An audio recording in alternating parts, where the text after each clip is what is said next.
Энэ 7 хоногийн сургалтын хөтөлбөрүүд програм хангалтууд чиглэсэн сургалтууд орж байна. Тэгээд Нидерланд улсын усны байгууллагууд одоо ашиглаж байгаа програмтай танилцах маш чухал сонирхолтой. Бас энэ талаар илүү наривчлан суралцах сонирхолтой байна.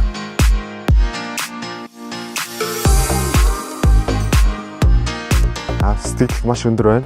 Манай орлого олоогүй усны техникийн баг болон бусад сургалтанд хамрагдсан багууд мөн инженер техникийн ажилчид маань хөтөлбөрийн хүрээнд сурсан мэдсэн мэдлэг, туршлага байгууллагын үйл ажиллагаанд аль хэдийн нэвтрүүлж тодорхой ажлуудыг зохион байгуулад явж байгаа. Ингэснээр байгууллага маань дараагийн нэг түвшинд ахиад түлхэж зорж байна гэж хоёрхоо зүгээс харж маш их баяртай байгаа. За сургалтын хөтөлбөр хэлснээс хойш бид олон улсад ашигладаг орлого олоогүй усны хэмжээг хэрхэн тооцоолох, ямар бүрэлдэхүүн эсгүүдээс бүрдэж байна, тухайн бүрэлдэхүүн эсгүүдэд ноогдож байгаа орлого олоогүй усны хэмжээг хэрхэн тооцоолох вэ?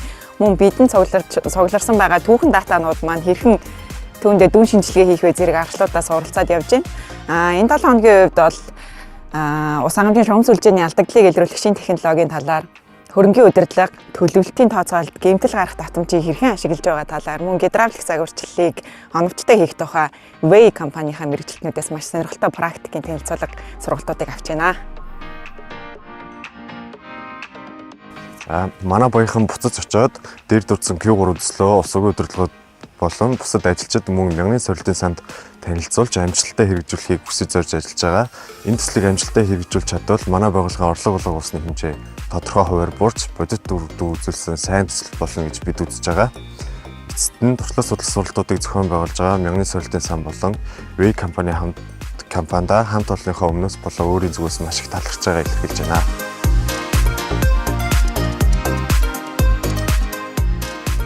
Энэ сургалтын хөтөлбөрөөс олж авсан туршлага байгууллагын хөрсөн дээр уулгах зорилготой манай баг маань бусад төслийн багуудтайгаа хамтран Q3 үсгийн орлого олоогүй усыг бууруулах төслийн саналыг гаргаж хэрэгжүүлэхийг зорион ажиллаж байна.